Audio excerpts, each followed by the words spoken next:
우리의 신앙을 하나님 앞에 고백하시겠습니다. 예수님은 그리스도이십니다. 아멘. 오늘 말씀 창세기 47장 말씀입니다. 이제 야곱 곧 이스라엘이지요.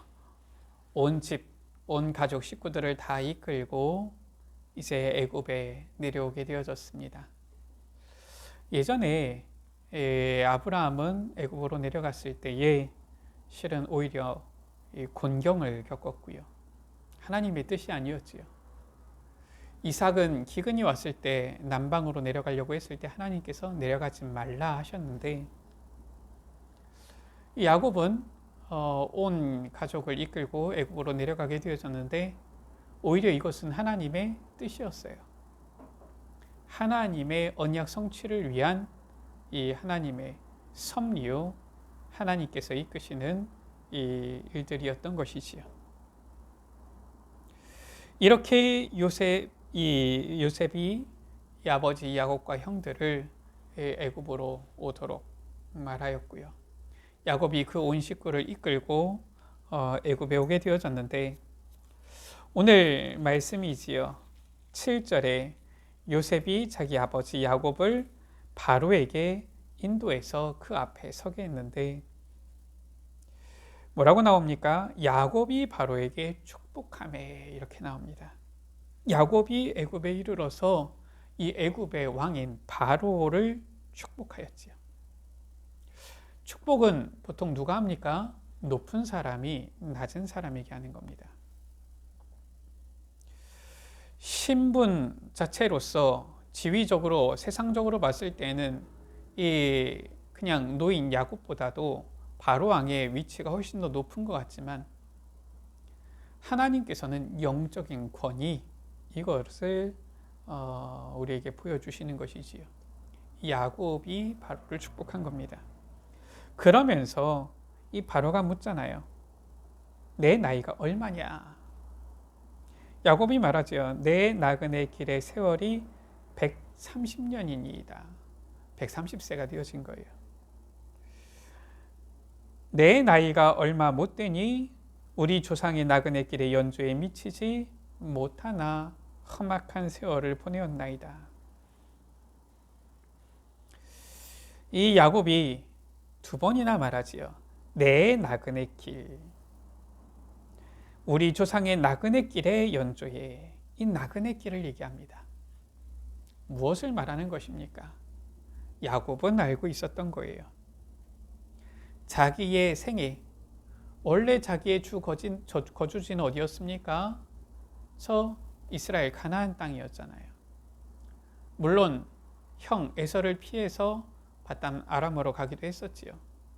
그러나 그 할아버지 아브람, 아버지 이삭이 묻힌 이 가나안 땅이 자기에게 있어서는 고향이요 주 거주지인데, 야곱은 뭐라고 표현하느냐?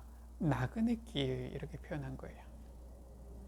나그네 길의 세월이다, 이렇게 표현한 겁니다. 한마디로 말해서 자기의 이 모든 생애는 나그네 길의 세월과 같다라고 말한 것이지요. 왜 그렇습니까? 우리 인생은 이 세상에서 나그네 길을 가는 것이기 때문에 그래요.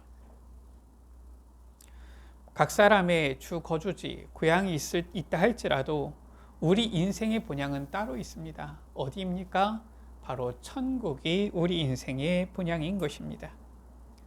이 천국을 향하여 우리는 이 세상 가운데서 나그네 길을 가는 것인데, 그냥 길을 가는 것이냐, 이리저리 정처 없이 가는 것이냐? 아닙니다. 언약의 여정을 가는 것이다 라는 거예요. 우리 여러분들, 우리는 이 세상 가운데에서 언약의 여정을 가는 나그네 길의 세월 가운데 있는 줄 믿습니다. 이것을 우리가 알고 고백하고, 이제 이것을 알고 우리의 길을 올바로 걸어가야 되겠습니다. 첫 번째입니다. 야곱과 이 요셉의 형들이 애굽에 오게 되어진 거예요. 1절 가운데 보니까 고센 땅에 이르게 되어진 겁니다. 그리고 나서 이 형들이 또 아버지 야곱이 바로 앞에 섰지요. 2절 가운데 봅니까? 그의 형들 중 5명을 택해서 바로에게 보였어요. 그리고 이 바로가 묻죠. 너희 생업이 무엇이냐? 라고 하니까 이 형들이 말하지요. 우리는 다 목자이온데 우리의 선조가 다 그러합니다. 그래서 이 바로가 말하지요. 이 애굽 땅의 좋은 곳에 내 아버지와 내 형들을 거주하게 하되 능력 있는 자들로 이 바로의 가축을 관리하게 하라. 그리고 7절에서 10절에 야곱을 인도해서 바로 앞에 서게 하지요. 이 야곱이 10절에도 보면은 바로에게 축복하고 그 앞에서 나오니라. 바로를 축복하게 되어집니다. 이 야곱과 그 온 집, 이 요셉의 형들이 애굽에 온 것이 하나님의 뜻에 거스른 것이 아니라 결국은 이것이 언약 성취라는 거예요. 그래서 11절 가운데 요셉이 바로의 명령대로 그의 아버지와 그의 형들에게 거주할 곳을 주되 애굽의 좋은 땅 라암셋을 그들에게 주어 소유로 삼겠다라고 했어요. 실은 이 고센 땅, 이 라암셋과 같은 곳이라고 보지요. 그래서 좋은 땅, 이 라암셋을 그들의 소유로 주게 되어졌고요. 거기서 이제 이스라엘이 번성하게 되어집니다. 두 번째입니다. 이렇게 언약의 여정을 따라서 애굽으로 왔을 때에 모든 부분 전부 다 언약이 기준이 되어야 되는 거예요. 12절이지요. 요셉은 그의 아버지와 그의 형들과 그의 아버지의 온 집에 그 식구를 따라 먹을 것을 주어 봉양하였다라고 했어요. 하나님께서 주신 그 언약을 성취하는 것입니다. 이제 애굽에서 번성하는 거예요. 이것을 실은 이제 이 야곱 때, 요셉 때 하나님께서 이루시는 것입니다. 이렇게 이 요셉 한 사람을 통하여서 이제는 이스라엘과 그 온 집이 애굽에 내려가서 거기서 이제는 번성하게 되어졌고요. 13절에서 26절 말씀이지요. 지금 이 요셉이 총리로 있으면서 한 일이 나옵니다. 지금 기근 때에 이 사방에 먹을 것이 없으니까 사람들이 이 요셉에게 온 거예요. 그래서 돈을 주고 곡식을 사간 겁니다. 그런데 이 기근이 길게 되어지니까 돈이 다 떨어졌어요. 아무리 봐도 곡식을 비싸게 팔았나 봐요. 곡식이 없으니까 비싸게 팔 수밖에 없죠. 그거를 꼭 잘못됐다고 해야 되겠습니까? 그러니까 15절에 이 애굽 백성이 요셉에게 와서 말합니다. 돈이 떨어졌습니다. 우리에게 먹을 거리를 주소서. 어찌 우리가 주 앞에서 죽겠습니까? 요셉이 말하지요. 가축을 내라. 너희 가축과 바꾸어 주겠다. 그래서 그들이 가축을 다 끌고 오는데 그 모든 가축과 바꾸어서 그해 동안에 먹을 것을 그들에게 주니라. 모든 가축을 다 끌고 왔는데 그해 동안에 먹을 것밖에 안 돼요. 근데 기근이 1년만 있는 게 아니잖아요. 지금 장장 7년을 가니까. 새해가 되니까 또 백성이 무리가 요셉에게 와서 말합니다. 우리가 돈이 다 했고 가축대가 주께로 돌아갔으니 이제 주께 낼 것이 아무것도 남지 아니하고 이제 백성들이 눈치를 챘습니다. 우리 몸과 토지뿐이라 우리의 몸과 토지를 먹을 것을 주고 사소서 이렇게 말하죠. 이제 자기네들이 알아서 이제 우리가 낼 것이 이거 있다 아는 거예요. 곡식값을 지금 굉장히 비싸게 받습니다. 요셉이. 어쨌든 이게 시스템입니다. 한 사람이. 그래서 요셉이 애굽의 모든 토지를 다 사서 바로에게 바치는 거예요. 모든 돈을 다 바로의 궁으로 가져가고요. 모든 가축을 다 바로에게 갖다 주고요. 그리고 모든 토지를 다 사서 바로에게 바치고요. 그래서 애굽의 모든 땅이 다 바로의 소유가 된 것입니다. 이제는 이 백성이 전부 다 왕의 명령, 안 그래도 들어야 될 텐데 이제는 꼼짝없이 듣게 생겼어요. 왜냐? 모든 땅이 전부 다 이제 바로 왕의 땅이니까요. 그러면서 어떻게 했습니까? 24절 가운데 추수의 5분의 1을 바로에게 상납하고, 이제 이 백성들 몸과 토지를 다 샀기 때문에 종자를 가져다가 땅에 뿌려서 추수하게 되면은 5분의 1은 바로 왕에게 돌리고 5분의 4는 너희 양식으로 삼고 가족과 어린아이의 양식으로 삼고 또 토지의 종자로도 삼아라. 여기에 대해서 아무도 불평 없습니다. 25절에 주께서 우리를 살리셨사오니 우리가 주께 은혜를 입고 바로의 종이 되겠나이다. 이렇게 해서 26절에 요셉이 애굽 토지법을 세웠다.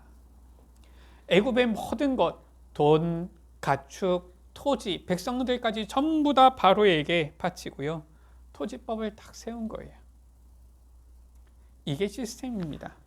토지법을 세웠다. 이게 시스템이 아니라 요셉 한 사람이 있으니까 그렇게 되어지는 거예요.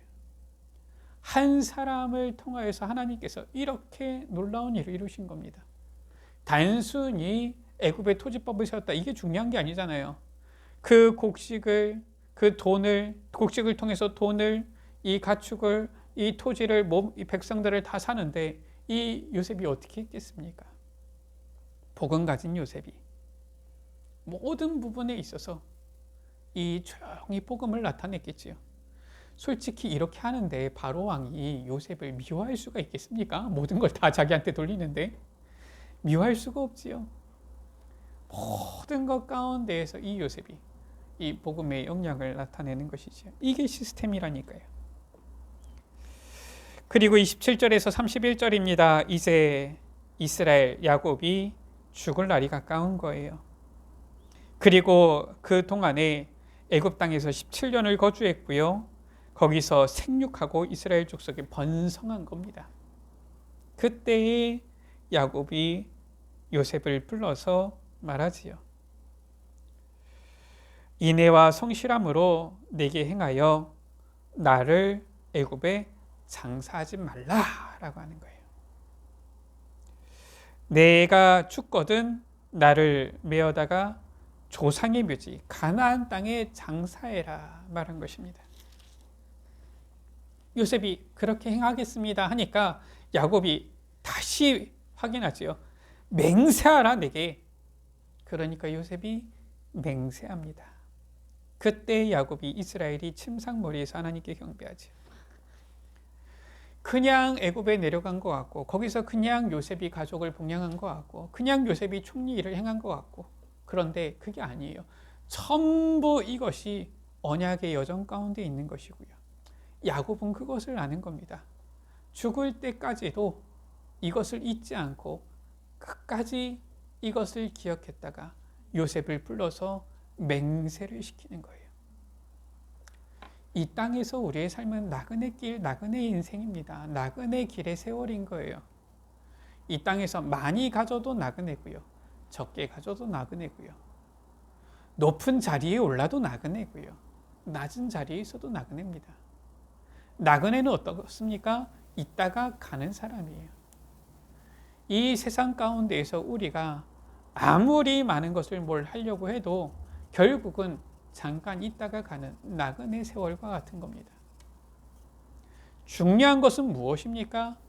우리가 나그네 길의 세월을 가는데 과연 우리의 이 세월이, 이 길이, 이 생애가 하나님의 언약과 어떤 상관이 있느냐, 이게 중요한 겁니다. 우리가 나그네 길의 세월을 가는데 하나님의 언약과 상관없이 갔다 진짜 아무 의미 없는 생입니다. 그냥 잠깐 있다 그냥 없어지는 이슬과 같은 삶인 거예요. 그런데 우리의 나그네 길 세월이 하나님의 언약 속에 있고 언약과 맞게 되어지고 언약의 방향과 흐름과 맞게 되어졌다. 이 언약의 여정 속에 있었다. 그때의 그 사람은 하나님 앞에서 이 언약의 대열 가운데 서는 사람이 되어지는 거예요. 이 야곱의 여정이 그리고 이 요셉의 모습이 성경에 기록되어졌잖아요. 언약 속에서 걸어간 초대교회의 여정이 사도행전에 기록되어졌잖아요.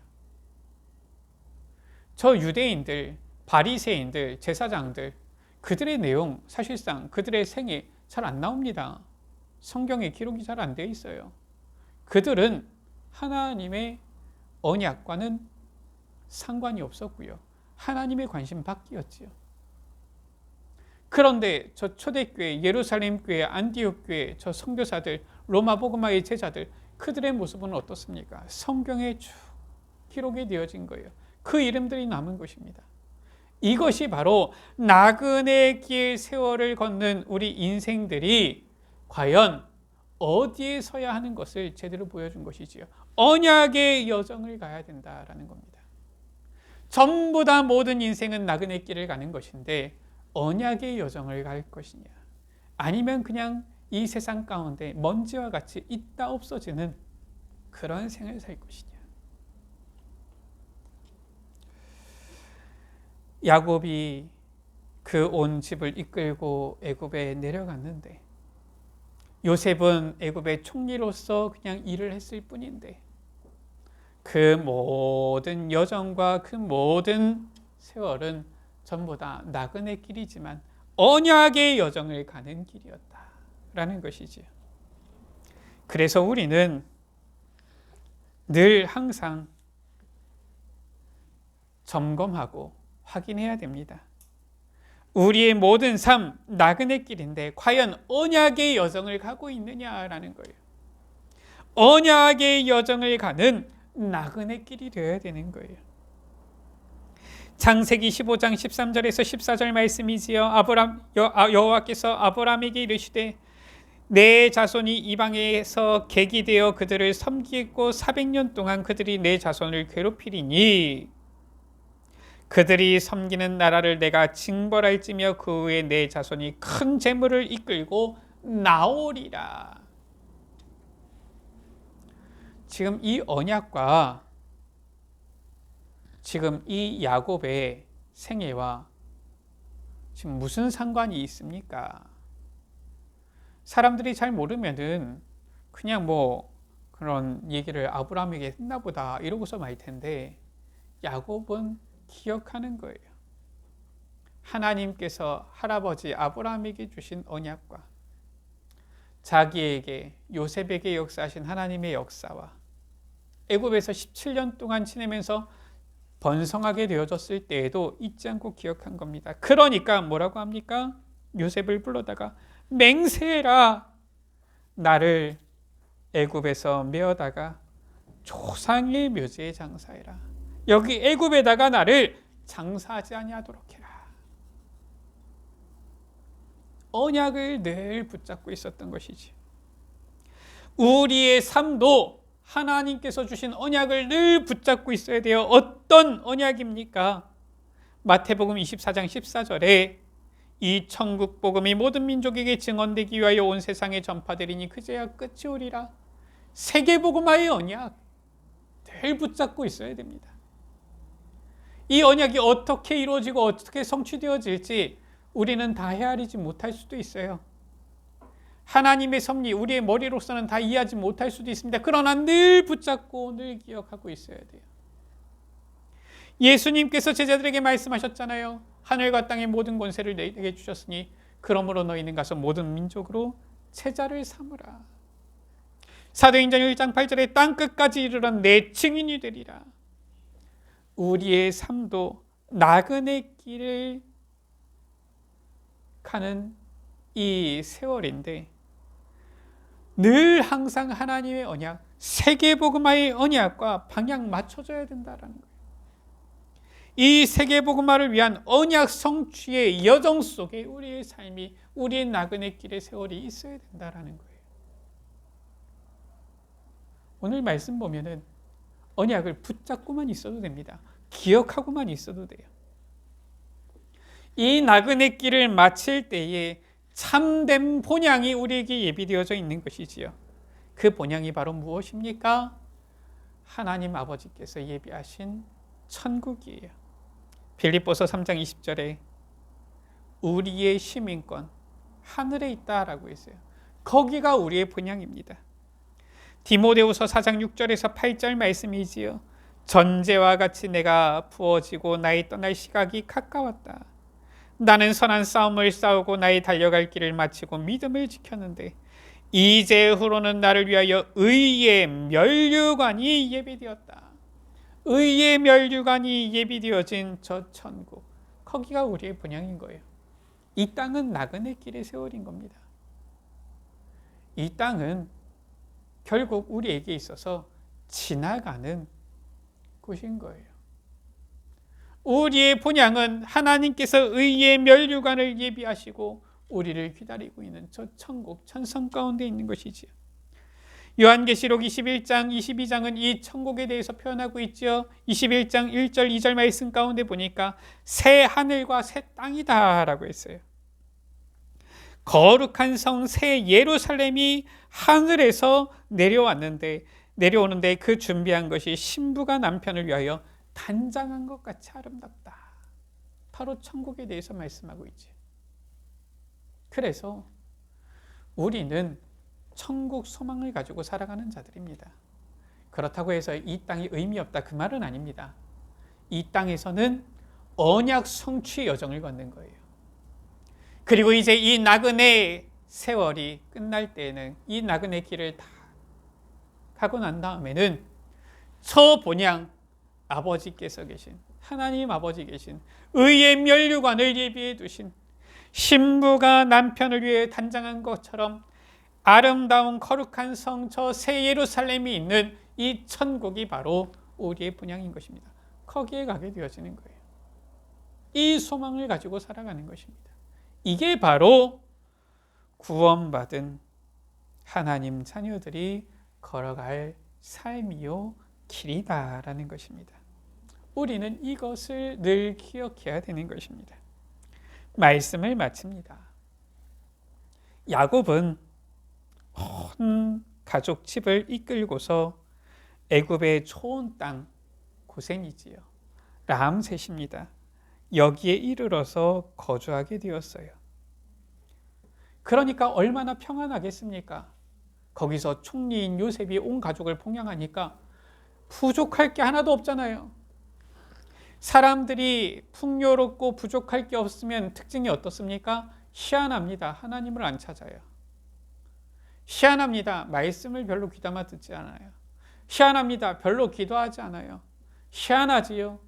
별로 언약을 붙잡지 않습니다. 그런데 야곱은 그 평안한 가운데에서도 언약을 항상 붙잡고 있었던 거예요. 자신의 그 생애가 나그네 길임을 알고 참된 소망인 언약, 저 가나안 땅의 언약을 야곱은 딱 붙잡은 겁니다. 아버지, 할아버지 저 아브라함과 이삭에게 약속하셨던 그 가나안 땅, 그 언약을 야곱은 끝까지 붙잡고 요셉에게 맹세를 다 시키는 것이지요. 이 세상에서의 우리의 삶도 언약과 상관없으면 아무 의미 없는, 가치 없는 삶이 되어집니다. 우리는 언약을 붙잡아야 되겠습니다. 세계복음화의 언약이지요. 세계복음화를 위한 언약 성취의 여정을 걷는 나그네 길이 바로 우리의 지금 세월이다, 삶이다. 이것을 알고 우리는 이 세계복음화의 언약의 여정을 걷다가 이 나그네 길을 마치게 되어지면 저 천국 가게 되어질 것, 그 천국의 면류관을 소망하면서 나아가야 되겠습니다. 우리의 삶이 어렵든 평안하든 또한 풍요롭든 공고하든 이 땅은 잠시 잠깐 지나가는 나그네 길의 세월임을 알고 늘 항상 세계복음화 이 언약의 대열 가운데 서기를 원하면서 저 천국의 소망을 가지고 전도자의 이 상급 면류관을 바라보면서 나아가는 우리 모든 예수빛 가족들 되시기를 주의 이름으로 축원합니다. 우리 시간 같이 기도하겠습니다. 하나님 감사합니다. 야곱은 애굽에 이르러 바로 앞에 서서 바로를 축복하고 자기의 이 생애가 나그네 길의 세월이었음을 고백하였는데, 주님, 우리 또한 이 세상 이 땅 가운데서의 우리의 삶이 나그네 길의 세월임을 깨달아 알고 참된 언약을 붙잡게 하여 주옵소서. 이 세상의 육신적인 것, 이 세상의 것들에 우리의 마음을 두지 않게 하여 주시고, 주님께서 우리에게 주신 참된 그 언약, 반드시 성취되어질 언약인 세계복음화의 이 언약에 우리의 마음과 중심을 두고 우리의 나그네 길의 이 세월 정말 언약의 방향 맞춰 언약의 대열 가운데 서서 언약 성취의 여정을 걸어가는 데 있도록 늘 기도하며 힘쓰며 나아가게 하여 주옵소서. 이 세상 나그네 길의 세월을 마칠 때에는 주님께서 예비하신 저 천국, 전도자를 위하여서 예비한 그 의의 면류관의 이 상급, 우리 가운데 우리를 위하여 준비해 두셨는데, 이 소망을 가지고 천국의 소망을, 의의 면류관의 이 소망을 가지고 언약의 여정을 걸어가게 하여 주옵소서. 단 한 번 걷는 나그네 길의 세월이지만 정말 하나님의 언약을 붙잡고 언약의 방향 맞추어 언약 성취의 이 여정 길을 걸어가는 여기 모인 주의 자녀들, 우리 모든 예수빛 가족들 되게 하여 주옵소서. 우리 구주 예수 그리스도의 이름으로 기도드립니다. 아멘.